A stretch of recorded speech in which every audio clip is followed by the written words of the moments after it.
जो चाहोगे सो पाओगे। एक साधु घाट किनारे अपना डेरा डाले हुए था। वहां वह धुनी रमा कर दिन भर बैठा रहता और बीच बीच में ऊंची आवाज में चिल्लाता, जो चाहोगे सो पाओगे। उस रास्ते से गुजरने वाले लोग उसे पागल समझते थे। वे उसकी बात सुनकर अनसुना कर देते और जो सुनते वे उस पर हंसते थे। एक दिन एक बेरोजगार युवक उस रास्ते से गुजर रहा था। साधु की चिल्लाने की आवाज उसके कानों में भी पड़ी, जो चाहोगे सो पाओगे, जो चाहोगे सो पाओगे।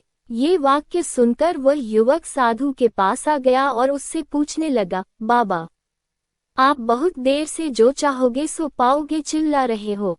क्या आप सच में मुझे वो दे सकते हो जो मैं पाना चाहता हूँ? साधु बोला, हाँ बेटा, लेकिन पहले तुम मुझे ये बताओ कि तुम पाना क्या चाहते हो। बाबा, मैं चाहता हूँ कि एक दिन मैं हीरों का बहुत बड़ा व्यापारी बनूं। क्या आप मेरी ये इच्छा पूरी कर सकते हैं? युवक बोला, बिल्कुल बेटा, मैं तुम्हें एक हीरा और एक मोती देता हूँ, उससे तुम जितने चाहे हीरे मोती बना लेना।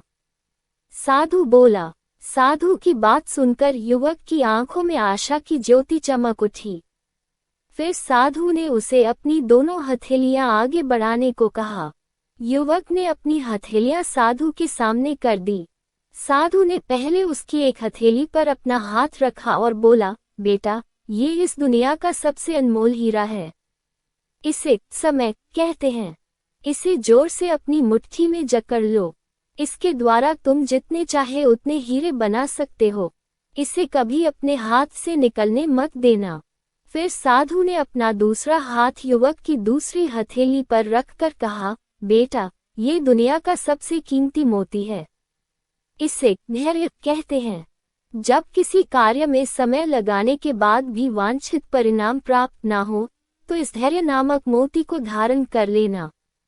यदि यह मोती तुम्हारे पास है, तो तुम दुनिया में जो चाहो वो हासिल कर सकते हो।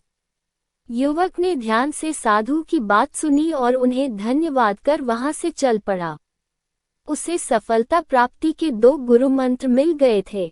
उसने निश्चय किया कि वह कभी अपना समय व्यर्थ नहीं गंवाएगा और सदा धैर्य से काम लेगा।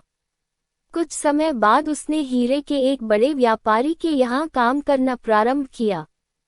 कुछ वर्षों तक वह दिल लगाकर व्यवसाय का हर गुर सीखता रहा और एक दिन अपनी मेहनत और लगन से अपना सपना साकार करते हुए हीरे का बहुत बड़ा व्यापारी बना।